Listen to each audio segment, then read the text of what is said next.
1, 2, 3, quiet silence. నువ్వే మాట్లాడుతున్నావు. 3, 4 go. ఇదేనా ఇందులో ఇదేనా ఇదేనా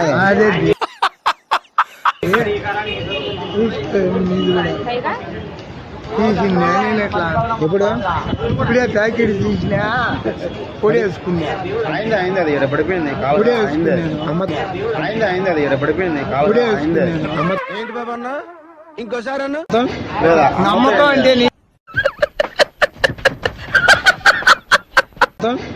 నమ్మకం అంటే నేనే ప్యాకెట్ తీసి ఇందాక అది చీజ్ వేసుకున్నాను డబ్బులు లేకన్నా ఉన్నావా ఎట్లా డబ్బులు లేకన్నా ఉన్నావా ఎట్లా ఇలాంటి చాలా ఉన్నాయి ఇంకా దాచాం కుప్పలు కుప్పలుగా. అట్లా కాదయా నీదే కాదని పొడి వేసుకున్నా ఆయన ఏందో చెప్తా అంటే